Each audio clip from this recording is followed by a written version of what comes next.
Hi friends, நெல்லிக்காயோட rate பார்த்தீங்கன்னா, kilo வந்து 40 rupees தான். ஸோ ஊறுகாய் ரெடி பண்ணலான்னு 1 கிலோ வாங்கிட்டு வந்திருந்தேன். அத ஸ்டீமரில வச்சு வேக வச்சு எடுத்து வச்சாச்சு. ஸோ இத வந்து அடத்து வச்சுக்கணும். இப்போ வந்து அதுக்கு மசாலா மாதிரி ரெடி பண்ணிடலாம் ஊறுகாய்க்கு.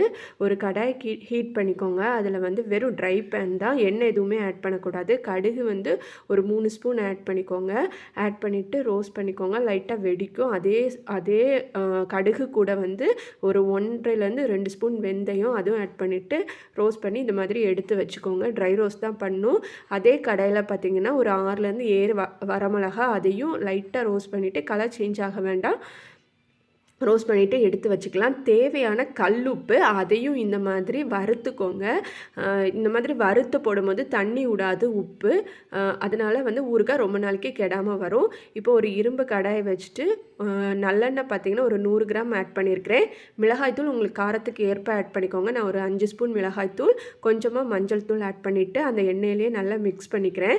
மிக்ஸ் பண்ணதுக்கப்புறமா நம்ம வேக வச்சு அடத்து வச்சுருக்கிறோம்ல நெல்லிக்காய், அதை வந்து ஆட் பண்ணணும். ஆட் பண்ணிவிட்டு நல்லா வந்து ஒரு மிக்ஸ் கொடுத்துட்டே இருக்கணும். இதெல்லாம் வந்து கொஞ்சமாக நெல்லிக்காய் வெந்தால் போதும், ரொம்ப வேகணும்னு அவசியம் கிடையாது. நம்ம அடக்கிற அளவுக்கு வெந்திருக்கணும்.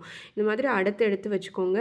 இப்போ அந்த மிளகா பொடி, மஞ்சள் பொடி, எண்ணெய் மிக்ஸில் வந்து இதை வந்து நல்லா வதக்கி விட்டுக்கலாம். எண்ணெயெல்லாம் பிரிஞ்சு வர அளவுக்கு நம்ம வந்து வதக்கி விடணும். அப்போ வந்து ஊறுகாய் வந்து ரொம்ப நாள் கெட்டு போகாமல் செம்ம டேஸ்ட்டாக இருக்கும்.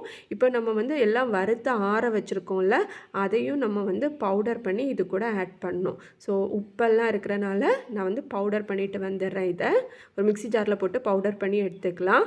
அதே பவுடரை இதில் வந்து ஆட் பண்ணிக்கோங்க. ஃபுல்லுத்தையுமே ஆட் பண்ணிட வேண்டியதான். நம்ம கொஞ்சமாக தான் இதுக்கு, அதாவது 1 கிலோ நெல்லிக்காய்க்கு தக்கனதான் நம்ம வந்து பவுடர் பண்ணி வச்சுருக்கோம். அதையும் இதில் ஆட் பண்ணிட்டு நல்ல ஒரு மிக்ஸ் கொடுங்க.